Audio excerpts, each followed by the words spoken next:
యోబు 10వ అధ్యాయము 4వ వచనం. నీ నేత్రములు నరుల నేత్రములు వంటివా? నరులు ఆలోచించినట్లు నీవు ఆలోచించువాడవా?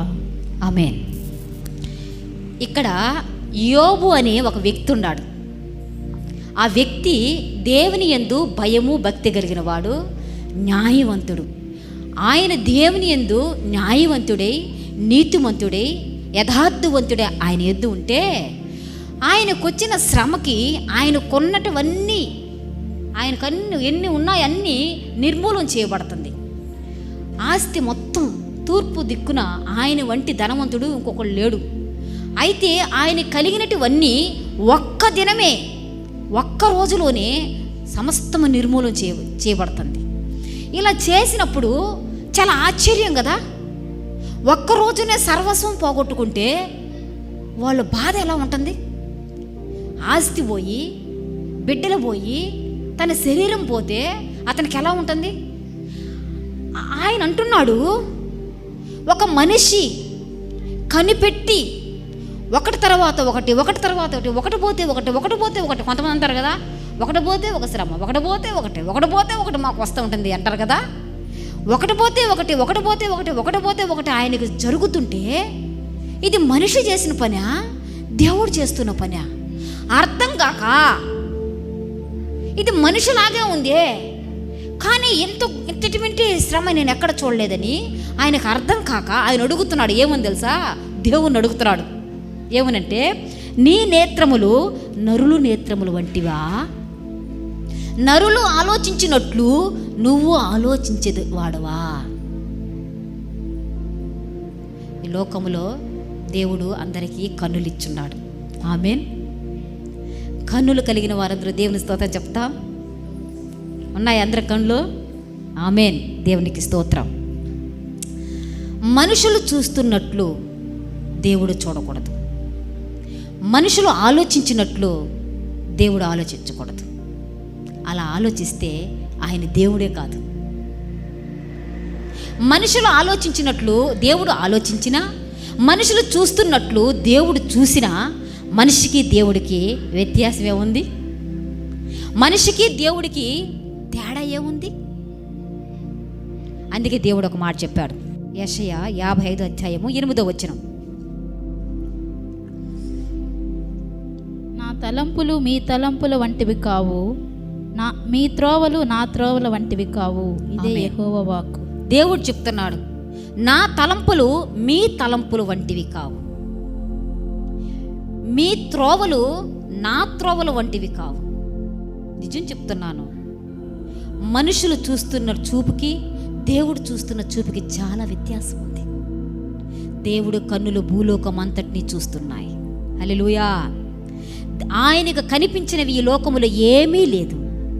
ఆయన కనిపించిన నరుడు ఎవరూ లేరు. ఆయన కన్నులు ఎదుట ఈ లోకం ఉంది. సమస్తమును ఆయన చూస్తున్నాడు. దేవునికి మహిమ కలుగును గాక. మనుషులు చూస్తున్న చూపునకు, దేవుడు చూస్తున్న చూపునకు, మనుషులు ఆలోచించిన ఆలోచనలకు, దేవుడు ఆలోచించే ఆలోచనలకు చాలా వ్యత్యాసం ఉంది. యోబు అంటాడు, మనుషులు చూస్తున్నట్లు నీవు చూస్తున్నావే, ఇది నీకు న్యాయమేనా? ఆయనకు అర్థం కావడంలే ఏం జరుగుతుంది నా బ్రతుకులో. తూర్పు దిక్కున నా వంటి ఐశ్వర్యవంతుడు లేడే. ఆ పట్టణములో అందరూ ఆయన దగ్గరే పనిచేస్తారు. కొన్ని వేల ఒంటెలు, గాడిదలు, గొర్రెలు, మేకలు కలిగి ఉండాలి. పని వాళ్ళు వేల మంది గొర్రెలు కాడ, 100 మంది గాడిదల దగ్గర, ఒంటెల దగ్గర ఉంటున్నారు. వాళ్ళకు వంట చేయడానికే కొంతమంది.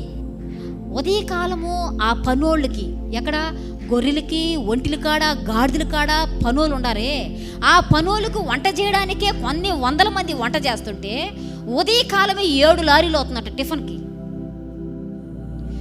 7 లారీ టిఫిన్కి అయితే మధ్యాహ్నం ఎంత అవుతుంది? రాత్రి ఎంత బియ్యం అవుతాయి? ఒక్క 10 కేజీలు వండాలంటే మనం ఎంత అడవడి చేస్తాం? దాన్ని ఎత్తుకో, దీని ఎత్తుకో, ఒరే రారా పోరా అంటాం లేదా? అడవడుకుంటలా. ఒక 7 లారీలు అంటే ఎంత అడవడుకుంటుంది అక్కడ? ఎంతమంది పనులు ఉంటారు? అంత ఆస్తి కలిగిన వ్యక్తి ఒకే ఒక దినమున సమస్తాన్ని కోల్పోతాడు. ఆ కోల్పోయినప్పుడు ఆయన అడుగుతున్నాడు దేవుణ్ణి, ఇది మనిషి చేసినట్లు ఉందే అని దేవుడి వైపు చూస్తూ అడుగుతున్నాడు. చూడండి, యోబు 10:16-22 దాకా. ఎందుకు ఆయన అలా అడుగుతున్నాడు, దేవుణ్ణి ఎందుకు అలా ప్రశ్నిస్తున్నాడంటే ఆయన బ్రతుకులో ఏం జరిగింది ఇప్పుడు చూడబోతున్నాం మనం. నేను సంతోషించిన ఎడల ఎడతెగక నీ ఆశ్చర్యమైన బలమును నీవు నా మీద చూపుదువు. సింహము వేటాడునట్లు నీవు నన్ను వేటాడుచుందువు. ఎడతెగక నా మీద క్రొత్త సాక్షులను పిలిచెదవు. ఎడతెగక నా మీద నీ ఉగ్రతను పెంచెదవు. ఎడతెగక సమూహము వెనుక సమూహమును నా మీదకి రాజేసెదవు. గర్భములో నుండి నీవు నన్నేలా వెలికి రప్పించితివి. అప్పుడే ఎవరునూ నన్ను చూడకుండా నేను ప్రాణము విడిచి ఉండిన ఎడల మేలు. అప్పుడు నేను లేనట్లే ఉండి ఉందును. గర్భములో నుండి సమాధికి కొనిపోబడి ఉందును.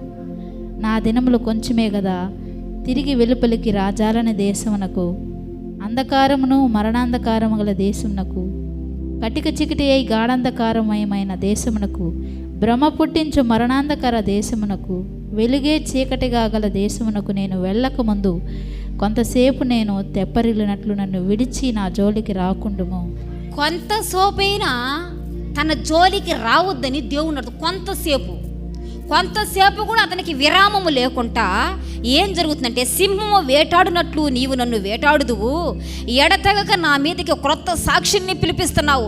ఈ సాక్షిని పిలిపిస్తే ఇది మంచి సాక్ష్యం కాదని నేను చెప్పేసరికి ఇంకో కొత్త సాక్ష్యం వచ్చేస్తున్నది, ఇంకో కొత్త సాక్ష్యం వస్తుంది.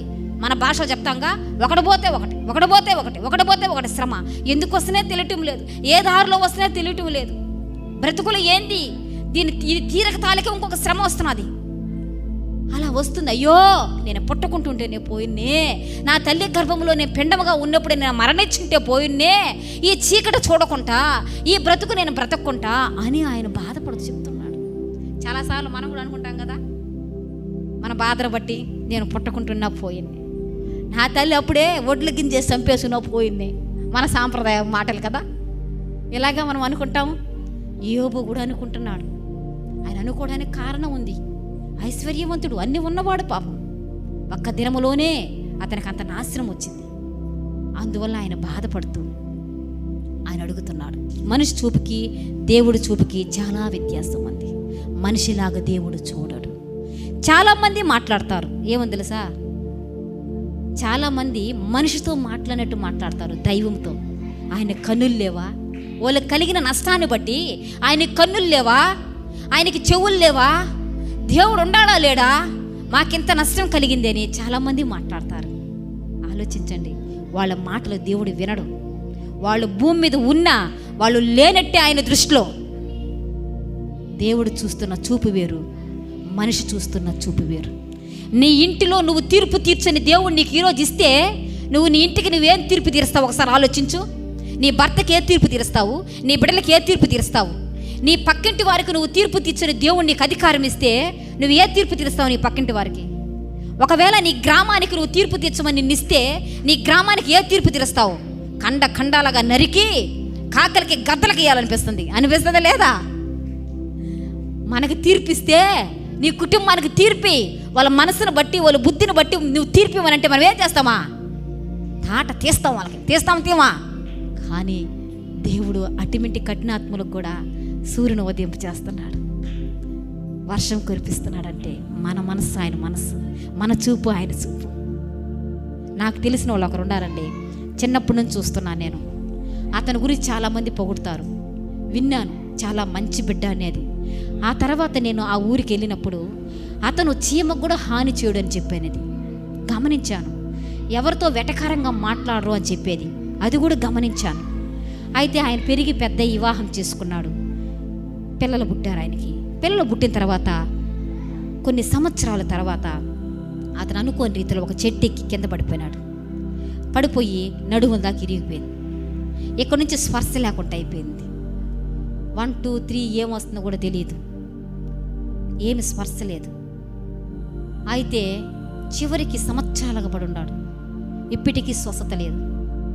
ఎన్నోసార్లు ఏడ్చాను దేవుని దగ్గర, మంచివాడని నేను విన్నాను ప్రభువా, అతను కాదు అతను చేస్తున్న ప్రతి పని గమనించాను, మంచిగానే అందరికీ కనిపించింది. కానీ దుర్మార్గులు ఉన్నారు ప్రభు, అదే ఊరిలో దుర్మార్గంగా జీవించేవాళ్ళు ఆ ఊరిలో చూశాను నేను. వాళ్ళు బాగున్నారు ఇప్పుడు, కానీ అతను ఇప్పటికీ మంచంలో ఉన్నాడు. ఏం జరుగుతుంది? ఏం చెప్పలే దేవుడు. మనుషులు చూస్తున్న చూపు వేరు, దేవుడు చూస్తున్న చూపు వేరు. మనుషులు చూస్తున్నట్టు దేవుడు చూడడు. మనిషిలాగా దేవుడు చూడు. మనము మన పక్కనున్న వారిని మన కన్నులతో చూసే చూపు వేరు, దేవుడు వారిని చూసే చూపు వేరు. హల్లెలూయా. మనం చూస్తున్న చూపు వేరు, దైవం చూస్తున్న చూపు వేరు. గమనిస్తున్నారా? ఇందులో ముఖ్యమైన విషయాన్ని మనం తెలుసుకోబోతున్నాం. దేవుడు నన్ను చూస్తున్నాడు, నిన్ను చూస్తున్నాడు, నీ పక్కన వాళ్ళని కూడా చూస్తున్నాడు. మనం అందరినీ చూస్తున్నాము. అయితే మనం చూసేదానికి దైవం చూసేదానికి చాలా తేడా ఉంది. గమనించాలి. నోరుందనేసి మాట్లాడకూడదు. మత్తయి సువార్త 6వ అధ్యాయము 1 నుంచి 8 దాకా చూస్తాం. దేవుడు మనతో మాట్లాడుతున్నాడు.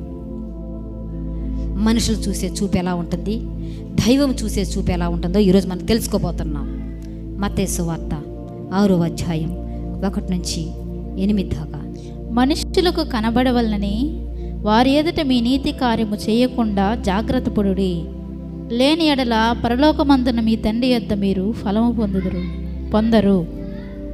కావున నీవు ధర్మము చేయనప్పుడు మనుషుల వలన ఘనత నందవలనని వేషధారులు సమాజ మందిరములలోనూ వీధులలోనూ చేయులాగున నీ ముందర బూర ఊదింపవద్దు. వారు తమ ఫలము పొందియున్నారని నిశ్చయముగా మీతో చెప్పుచున్నాను. నీవైతే ధర్మము చేయనప్పుడు నీ ధర్మము రహస్యముగా ఉండు నిమిత్తము నీ కుడి చెయ్యి చేయనది నీ ఎడమ చేతికి తెలియకుండా ఉండవలెను. ఆమేన్. అట్లయితే రహస్యమందు చూచు నీ తండ్రి నీకు ప్రతిఫలమిచ్చును. ఆమేన్. మరియు మీరు దేవుడు ఏం చెప్తున్నాడు తెలుసా? మనుషులకు కనబడవలనని నీ నీతి కార్యములు వాళ్ళ ఎదుట చేయకుండా జాగ్రత్త పడు. మనుషులు చూడాలని, చాలామంది మనుషులు చూడాలని చాలా మాట్లాడతారు కదా. బ్రతికేదంతా మనుషుల కోసమే, మనుషులు మెప్పు కావాలనేసి. దేవుడు చెప్తున్నాడు, మనుషులకి కనబడవాలని మీ నీతి కార్యాలు చెయ్యబాకండి. దేవుడు రహస్యమందు నువ్వు చేస్తున్నవి చూస్తున్నాడు. దేవుడు నీ అంతరంగములో విషయాలు చూస్తున్నాడు, నీ అంతరంగ ఆలోచనలు చూస్తున్నాడు, నీ అంతరంగ స్వభావాన్ని చూస్తున్నాడు, నీ అంతరంగ ప్రార్థనలు చూస్తున్నాడు, నీ అంతరంగంలో ఆరాధన చూస్తున్నాడు, నీ అంతరంగంలో దేవునికి విజ్ఞాపన చూస్తున్నాడు. హల్లెలూయా. దేవుని కంటికి ఇవి కనిపించేది. దేవుడు నిన్ను చూడాలంటే, దేవుని దగ్గర నుంచి నీకు ఆశీర్వాదం రావాలంటే, దేవుడు మనల్ని ఆశీర్వదిస్తే ఎలా ఉంటుంది? దేవుడు మనం కరుణిస్తే ఎలా ఉంటుంది? మనకేదైనా ప్రాబ్లం వస్తుందా? ఎవ్వరూ మనల్ని ఇక ముట్టరు.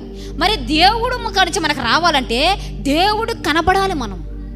దేవుడు కనబడాలంటే దేవుడు ఏం చూస్తున్నాడంటే అంతరంగ స్వభావాన్ని చూస్తున్నాడు, నీ అంతరంగములో ఆలోచనలు చూస్తున్నాడు, నీ అంతరంగములో క్రియలను చూస్తున్నాడు. నీ లోపల ఎలా ఉంటున్నావు? రహస్యమందు చూస్తున్న తండ్రి రహస్యంగా దేవుడు నీకు ప్రతిఫలాన్ని ఇస్తాను. ఈ రోజుల్లో చాలామంది ఎందుకు వాడు అలాగ జీవితం వాడికి అలా అయింది, ఎందుకు వీళ్ళకి ఇలాంటి బ్రతికైంది? మంచివారే, అయ్యో భూమికి అసలు చీమకు కూడా నొప్పి తగలకుండా చేసేవాళ్ళే, ఎంత మంచోళ్ళు తెలుసా? మేము ఎవరి కుటుంబానికి ద్రోహం చేయలేదు, ఏమీ చేయలేదు, అందరికీ బాగా చూస్తున్నామని అందరికీ ఇదే గొడవ. అందరికీ ఇదే, మేము మంచోళ్ళం. ఎవరైనా వచ్చి మేము చెడ్డోళ్ళం ఒక్కరు చెప్పని చూద్దాం, చెప్పరు. అందరూ మంచోళ్ళే. అందరికీ ఇది ఎందుకు ఇలా జరుగుతుంది? దేవుడు చెడ్డోడా? ఇక వీళ్ళు చెప్పేదానికి ఏమనిపిస్తుంది? దేవుడు చెడ్డోడా? అందుకే దేవుడు చెప్తున్నాడు, మనుషులకు కనబడవాలని, మనుషులు చూడాలని ప్రార్థనలు చేయడాలు, మనుషులు చూస్తున్నారని పాటలు పాడటాలు, మనుషులు చూస్తున్నారని దేవుని ఆరాధించడము, మనుషులు చూస్తున్నారని మంచి మాటలు పొగడము, మనుషులు చూస్తున్నారు కనేసి గొప్ప విషయాలు చెప్పడము. మాకు అది ఉంది, ఇది ఉంది, మేము అట్టున్నాం, ఇట్టున్నాం, మేము ఆ జాతి, ఆ కులము, ఆ మతము, మేము అట్టటోళ్ళం, ఇట్టటోళ్ళము. మనుషులకి కనబడవలని మీరు ప్రవర్తించొద్దు. మనుషులకు కనబడిన ప్రవర్తిస్తే ఏమొస్తుంది? మంచి పేరు వస్తుంది, అంతే, ఇంకేం రాదు. కానీ దేవుడు అంతరంగమును చూస్తున్నాడు. అంతరంగాన్ని దేవుడు చూస్తున్నాడు. ఏం చూస్తున్నాడు దేవుడు? అంతరంగం. అంతరంగం అంటే ముందు చెప్పాను కదా నేను, నీ లోపల మనస్సును చూస్తున్నాడు. ఏ మనస్సుతో నువ్వు బ్రతుకుతున్నావు, ఏ మనస్తత్వముతో నువ్వు బ్రతుకుతున్నావు, నీ మనస్సును బట్టే నీ బాహ్యరంగానికి బలమిస్తామంటున్నాడు దేవుడు. ఈరోజు ఎందుకు నా బాహ్యరంగానికి, బాహ్యరంగం అంటే ఈ దేహానికి ఎందుకు పరువు లేదు, ఎందుకు ప్రతిష్ఠిత లేదు, ఎందుకు ఆరోగ్యం లేదు, ఎందుకు ఈ నాశనం వచ్చింది, ఎందుకు ఈ ప్రాబ్లం వచ్చింది, ఏం జరుగుతుంది? నీ అంతరంగ స్వభావం ఎలా ఉంది? దేవుడు కాడ నుంచి మనకు వచ్చేది అన్నీ, మనుషుల కాడ నుంచి మనకి ఏమి రాదు.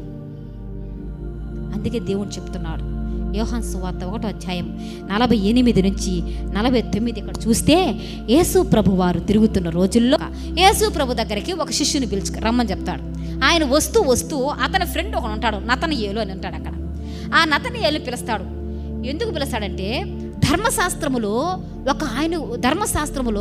రక్షకుడు గురించి రాయబడి ఉంది కదా, మోషే ప్రవక్తలు చెప్పుండారు కదా, ఆయన నేను చూశాను, ఆయన నేను కనుగొన్నాను, యేసు ప్రభు వారు అక్కడ ఉన్నారు, ఆయన కలుద్దాం రా అని పిలుస్తాడు. పిలిస్తే ఆయన అంటాడు, ఆయన ఏ ఊరిని అడిగితే నజరేతు నుంచి వచ్చాడు అని చెప్తాడు. నజరేతు అనే ఊరు చెడ్డదైపోయి అందులో మంచిదే పుడదు, మంచిది ఎలా వస్తుందంటే కావాలంటూ వచ్చి చూద్దురా అంటాడు. అన్నప్పుడు అతను వస్తాడు. వచ్చినప్పుడు యేసు ప్రభు దగ్గరకు వస్తాడు. ఆయన వచ్చినప్పుడు యేసు ప్రభు వారు అంటాడు, ఇతను ఇజ్రాయేలు వాడు, చాలా యథార్థవంతుడు, మంచివాడు అని చెప్తాడు. చెప్పిన వెంటనే అతని గురించి అన్ని విషయాలు చెప్తాడు దేవుడు. చెప్పినప్పుడు అతను అంటాడు, నా గురించి నీకు ఎలా తెలుసు అంటాడు. అతను అనేలేకే అప్పుడు అతను చెప్తాడు, 48వ వచనం చదవండి. నన్ను నీవేలాగూ ఎరుగుదువని నతనయేలు ఆయనను అడుగగా, యేసు, పిలుపు నిన్ను పిలవక మునిపే నీవు ఆ అంజూరపు చెట్టు క్రింద ఉన్నప్పుడే నిన్ను చూచితనని అతనితో చెప్పాను. ఆమేన్. నేను నీకెలా తెలుసు ప్రభువా అని అడిగితే, నువ్వు ఎక్కడి నుంచి వచ్చావో, నువ్వు ఎక్కడున్నావో నాకు తెలుసు. నిజమండి, ఈరోజు నువ్వు ఎక్కడి నుంచి వచ్చావో, నువ్వు ఏ స్థితిలో ఉన్నావో, నువ్వు ఏ బాధతో ఉన్నావో, అసలు నువ్వు ఎన్ని సంవత్సరాలు అయిందో, నీ నవ్వు ఎక్కడికి పోయిందో. నవ్వుతున్నానంటే నవ్వుతున్నా, ఏదో నిజంగా నవ్వుంది, నేను నిజంగా నవ్వుతున్నాను, చేయబోకెత్తండి. నా జీవితంలో నిజంగా నవ్వుంది. నీకు పెళ్లి కాకముందు మీ అమ్మ వాళ్ళ ఇంటికి ఉంటుందా నవ్వు, అంతే. మళ్ళీ నాకు నిజంగా ఉందంటే అబద్ధం అది. అమ్మ వాళ్ళ ఇంటికాడ పడి నవ్వుతా ఉన్నా. ఆ నవ్వు ఆపేవాళ్ళే లేరు కదా, ఆ నవ్వు ఆపేవాళ్ళు లేరు కదా. ఇప్పుడు ఆ నవ్వుకి ఆపేవాళ్ళు ఉన్నారు. నిజం, సంతోషాన్ని కోల్పోయినాం, ఒకటి పోతే ఒకటి బాధల వేదనలతో. నువ్వు ఏ స్థితిలో వచ్చి ఇక్కడ కూర్చున్నావో దేవుడికి తెలుసు. ప్రియమైన బిడ్డలారా, నీ అంతరంగంలో ఆలోచనలు, ఎందుకు నాకు ఇన్ని బాధలు వస్తున్నాయి, ఎందుకు నాకు ఇన్ని శ్రమలు వస్తున్నాయి, అసలు దేవుడు ఉన్నాడా? చాలామందికి ఇదే డౌట్ కదా, దేవుడు ఉన్నాడా? నా శ్రమల్లో, నా బాధల్లో, నా వేదనలో చాలామంది అనుకుంటారు ఇదే, దేవుడు లేడు. దేవుడు అంటే ఎందుకు ఇన్ని బాధలు వస్తాయి? ఎప్పుడు అలా అనుకోబాకండి. నిర్గమకాండం 3వ అధ్యాయం 7వ వచనం రాయబడింది, మోషేతో దేవుడు సెలవిస్తాడు, నా ప్రజలను నేను చూస్తున్నాను, నా ప్రజలనే నేను చూస్తున్నాను. అవును, దేవుడు మనల్ని చూస్తున్నాడు, మనల్ని గమనిస్తున్నాడు. మనం ఎక్కడి నుంచి వచ్చామో ఆయనకు తెలుసు, మనం ఎక్కడికి వెళ్తామో ఆయనకు తెలుసు, మనం ఎలా ఉన్నామో ఆయనకు తెలుసు, మనం ఎలా ఆలోచిస్తామో ఆయనకు తెలుసు, మనం ఏ ఉద్దేశంతో ఉంటున్నామో ఆయనకు తెలుసు. ప్రియమైన బిడ్డలారా, బాగా గమనించాలి. మనుషులను ఆశ్రయించకూడదు, రాజులను ఆశ్రయించకూడదు, దేవుణ్ణే మనం ఆశ్రయించాలా. ఎందుకంటే హృదయ క్రియలను బట్టి, అంతరంగ క్రియలను బట్టి బాహ్యరంగమునకు బలమిచ్చువాడు ఆయన. నీ బలము నువ్వు సంపాదించుకోవాలా. నీ భర్త వల్ల కానీ, నీ బిడ్డల వల్ల కానీ, నీ కుటుంబీకుల వల్ల కానీ, నీ బంధువుల వల్ల కానీ నీ శరీరానికి బలము రాదు. ఇది బాగా గుర్తుపెట్టుకోండి. ఎవరి వల్లనో వస్తుందని మీరు అనుకొని భ్రమలో బ్రతుకుతున్నారా, చివరికి మిమ్మల్ని మీరు పోగొట్టుకుంటారు. దేవుడు చెప్తున్నాడు, నీ బాహ్యరంగమునకు, నీ శరీరమునకు బలము నీవే సంపాదించుకోవాలా. అది రూపాయి ఖర్చు లేనిది, అది నీ అంతరంగ స్వభావాన్ని మార్చుకుంటే, నీ అంతరంగ క్రియలను మార్చుకుంటే, నీ అంతరంగ ఆలోచనలు మార్చుకుంటే, నువ్వు అంతరంగంలో మంచిదానివిగా ఉంటే, మంచివాడుగా ఉంటే, దేవుడు నీకు బాహ్యరంగానికి బలమిస్తాడు. నువ్వు మరణించేంత వరకు నీకు ఏ రోగం నిన్ను అంటదు. నువ్వు మరణించే వరకు నీ ఏ శ్రమ నిన్ను ఏలదు. నువ్వు మరణించే వరకు ఏ బాధ నిన్ను ఏలదు. నువ్వు ఇప్పుడు ఎలా ఉన్నావో అలాగే ఉండి దేవుని దగ్గరికి వెళ్తావు నువ్వు. హల్లెలూయా. నమ్ముతున్నారా? నేను నా జీవితంలో అనుభవించినట్టువే. ఎవరి వల్ల వస్తుందని, ఎవరి కోసమో బ్రతకాలని, ఎవరి కోసమో ఎన్నో త్యాగాలు చేసి ఎముకల్లో శక్తి తక్కువైపోయింది, నరాలలో శక్తి తక్కువైపోయింది, మెదడులో శక్తి తక్కువైపోయింది, అన్నిట్లో శక్తి తక్కువైపోయింది. లాస్ట్కి మనకేం పేరు పెట్టారు? ఎప్పుడు రోగాలే, ఎప్పుడన్నా చూడు బాగలా అని ఒక మంచి పేరు రాసి మనం మెడలో వేసేసి బోర్డు వేసి పండబెడేస్తారు. ప్రియమైన బిడ్డలారా, దేవుడు మనకిస్తాడు. దేవుడు మనల్ని గమనిస్తున్నాడు.